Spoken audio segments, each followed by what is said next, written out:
అందరికి నమస్తే. స్పీకర్ మాటను గంగలో కలిపేసినారు పార్టీ మారిన ఎమ్మెల్యేలు. మొన్ననే కదా ఆయన చెప్పింది, వాళ్ళు పార్టీ మారలేదు, వాళ్ళు బీఆర్ఎస్లో ఉన్నారని చెప్పింది కదా స్పీకర్ గారు. బీఆర్ఎస్ ఎల్పీ మీటింగ్ అయింది, కేసీఆర్ వచ్చిండు, వాళ్ళ ఎమ్మెల్యేలు, మాజీ మంత్రులు, ఎమ్మెల్సీలు, ఎంపీలు, మాజీ ఎంపీలు, మాజీ ఎమ్మెల్యేలు, పార్టీ రాష్ట్ర కార్యవర్గం అందరూ వచ్చారు కదా.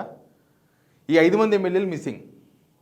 ఎవరైతే స్పీకర్ గారు ఈ 5 మంది ఎమ్మెల్యేలు కాంగ్రెస్లో చేరలేదు, వీళ్ళు బీఆర్ఎస్లో ఉన్నారని చెప్పినరో వాళ్ళు మాత్రమే మిస్సింగ్. ఇంకా మిగతా వాళ్ళందరూ వచ్చేసారు ఆ మీటింగ్కి. దాన్ని బట్టి ఏమర్థం చేసుకోవాలి, స్పీకర్ మాట కూడా వేస్ట్ అయిపోయింది. స్పీకర్ అంటే ఒక పెద్ద మనిషి కదా, స్పీకర్ మాటను కనీసం నిలబెట్టే ప్రయత్నం కూడా చేయలే వాళ్ళు. అన్ని విషయాలు మాట్లాడదాం, ఒక్కటే ఫోటోగ్రాఫ్ అన్ని విషయాలని చెప్తుంది. ఇప్పుడు ఈ ఫోటోగ్రాఫ్ కూడా చెప్తుంది చాలా విషయాలు. సబ్స్క్రైబ్ చేయని వాళ్ళు సబ్స్క్రైబ్ చేయండి, షేర్ చేయండి. నిజంగా కూడా కేసీఆర్ మీటింగ్ కోసమని ఎక్కడెక్కడి నుంచో వేరే వేరే జిల్లాల నుంచి, ఆదిలాబాద్ నుంచి సపరేట్గా కేసీఆర్తో మీటింగ్ కోసమే వచ్చారు వాళ్ళంతా. ఎల్పీ మీటింగ్ అంటేనే ఎమ్మెల్యేలు వాళ్ళు వీళ్ళందరూ వస్తారు కదా, వాళ్ళందరూ వచ్చారు. కానీ ఎమ్మెల్యేలు మాత్రం రాలేదు, 5 మంది ఎమ్మెల్యేలు. సరే, మిగతా 5 మంది ఎమ్మెల్యేలు అంటే వాళ్ళు ఏ పార్టీలో ఉన్నారో ఇంకా స్పీకర్ గారు చెప్పలేదు. వాళ్ళు మాత్రం బీఆర్ఎస్లో ఉన్నామని చెప్పినారు, వాళ్ళు కూడా రావాల్సిండే, రాలేదు. కానీ స్పీకర్ గారు తేల్చిన 5 మంది ఎమ్మెల్యేలు ఉన్నారు కదా, ఆ 5 మంది ఎమ్మెల్యేలు కనవలే. కనీసం స్పీకర్ చెప్పినందుకన్నా రావాలి కదా. వాళ్ళు వస్తే నిజంగానే బీఆర్ఎస్ వాళ్ళను రానియలేదనుకో, రానియకపోతే అప్పుడు వాళ్ళే వీళ్ళ మీద ఉల్టా కేసు పెట్టే అవకాశం ఉండే, మంచి అవకాశం కోల్పోయారు వాళ్ళు. ఇక మళ్ళీ వీళ్ళు హైకోర్టుకో రేపు సుప్రీంకోర్టుకో ఇంకా ఉంటుంది, ముందల కథ ఉంటుంది కదా, దానికి పోయే అవకాశం కూడా లేకుంటుండే వాళ్ళు కనుక ఈ మీటింగ్కి వచ్చింటే. ఎందుకు రాలే మీటింగ్కు? పోనీ రాకపోతే వివరణ కూడా ఇస్తారు.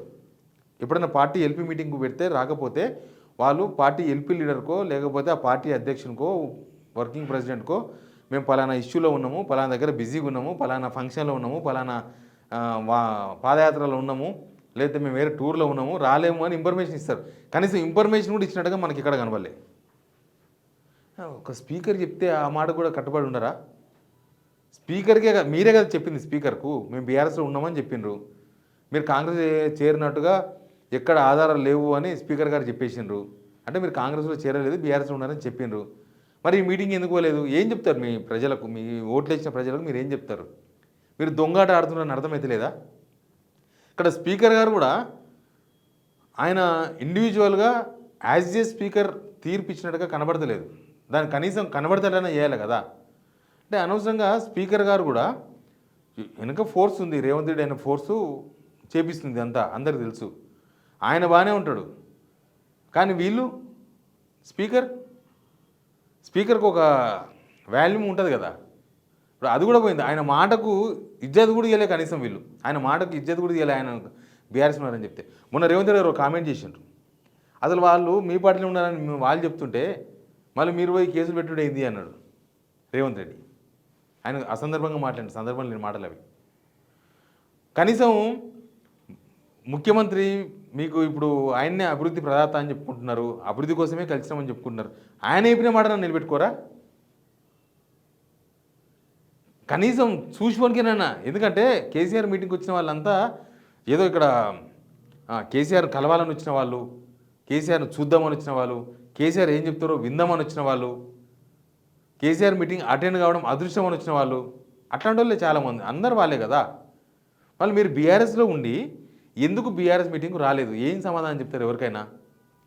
స్పీకర్కు మాటకు విలువ లేకుండా చేసిండ్రు, మీ మాటకు కూడా విలువ లేదు. సొంతంగా మీరు బీఆర్ఎస్లో ఉన్నామని చెప్పారు, మీ మాటకు కూడా వాల్యూ లేదు, అంటే మీరు అబద్ధం చెప్పిండ్రు అనేది మళ్ళీ ఒకసారి ఎక్స్పోజ్ అయింది. మీరు చెప్పేది అబద్ధాలని. అరే, ఓట్లు వేసిన వాళ్ళు మేము చెప్పినోడు ఇంత పచ్చిగా అబద్ధాలు ఆడుతున్నా అనుకోరా? ఓటర్ల ముందరనే మీరు అబద్ధాలు మాట్లాడితే మళ్ళీ ఆ ఓటర్ దగ్గరికి పోవాలి ఓట్లు వేయించుకోనికి. కానీ రాజకీయాలు ఎట్లుంటుంది చూసిండ్రా? ఇంకా రాజకీయ కొడ శ్రీనివాస్ డైలాగ్ ఉంటుంది, రాజకీయ నాయకునికి సిగ్గుండదు, శ్మశానం ముందు ముగ్గుండదు అని. ఇప్పుడు వీళ్ళ పరిస్థితి చూస్తే అట్లే అనిపిస్తుంది. వారం రోజులు కూడా కాలేదు వాళ్ళు బీఆర్ఎస్లో ఉన్నామని చెప్పి, స్పీకర్ వీళ్ళు బీఆర్ఎస్లో ఉన్నారని చెప్పి, రేవంత్ రెడ్డి వీళ్ళు బీఆర్ఎస్లో ఉన్నారని చెప్పి 5 రోజులు కూడా కాలేదు. కనీసం మాట మీద నిలబెట్టుకోలేకపోయారు, మాట మీద నిలవలేకపోయారు. వాళ్ళు ఇచ్చిన మాట మీద వాళ్ళు, ఇంకా జనాలకు ఇచ్చిన మాట మీద ఏం నిలబడతారో తెలియదు. కానీ ఈ మీటింగ్కు వచ్చి ఉంటే మాత్రం వాళ్ళకే అస్త్రాలు దొరికేది. నేను ఇందాక చెప్పిన అస్త్రాలన్నీ వాళ్ళకి దొరికేది. ఇప్పుడు బీఆర్ఎస్ కష్టాలు ఉన్నాయి ఇంకా. ఇప్పుడు బీఆర్ఎస్ ఎల్పీ మీటింగ్కు అక్కడ సంతకాలు అవన్నీ ఉంటాయి, పెద్ద ప్రోగ్రామ్ ఉంటుంది. ఎవరెవరు వచ్చిండ్రు, ఎవరు రాలేదు, మొత్తం మీటింగ్ పాయింట్స్ అవన్నీ ఉంటాయి. ఆ మీటింగ్ రాలేదని అర్థమైపోయింది కదా. అరే అభివృద్ధి కోసము CLP meeting, Congress LP meeting పోయి రేవంత్ రెడ్డిని కలవచ్చు, ఢిల్లీ దాకా పోయి రాహుల్ గాంధీని కలవచ్చు, తర్వాత ఇంకెవరెవరినో కలవచ్చు, మల్లికార్జున ఖర్గేని కలవచ్చు, అన్నీ కలవచ్చు. కానీ మీరు ఉన్న పార్టీలోకి ఎందుకు పోలేదు, మీరున్న పార్టీ ఎల్పీ మీటింగ్ ఎందుకు పోలేకపోయారు అనేది ఇప్పుడు మీరు ఎవరికి సమాధానం చెప్తారు? సమాధానం చెప్పే పొజిషన్లో లేరు మీరు. కానీ జనాల ముందు కనబడదా? జనాల ముందు మీరు చేసే దొంగతనం అంతా బయట ఓపెన్గానే కనబడుతుంది. ఇక అది ఇప్పుడు ఎస్టాబ్లిష్ అయింది కదా. ఇంకా పాపం దీనిలో అందరి మధ్యలో స్పీకర్ బలైంది అనిపిస్తుంది. వాళ్ళు పార్టీ మారిన ఎమ్మెల్యేలు బాగానే ఉన్నారు, మారలేదని చెప్పుకొని చేర్చుకున్న రేవంత్ రెడ్డి ఆయన మంచిగానే ఉన్నాడు. ఆయన కూడా మంచిగానే ఉన్నాడంటే మొత్తం వదిలేస్తే ఉంటుంది, బట్ట తీసేస్తే ఏముండదు. కానీ స్పీకర్ గారు పాపం ఆయనకు వ్యక్తిగతంగా ఈ పార్టీ మారిన ఎమ్మెల్యేలు వారని నచ్చదు అని ఒక టీవీ ఛానల్ చెప్పింది ఇంటర్వ్యూలో. కానీ ఆయన ఏమో మాట చెప్తే ఆయన మాటకే ఇజ్జత్ లేదు. స్పీకర్ గారు చెప్పిన మాటకు విలువ ఇయ్యలే వాళ్ళు. దీన్ని మీరేం చెప్తారో చెప్పండి కింద కామెంట్ బాక్స్లో. Please subscribe.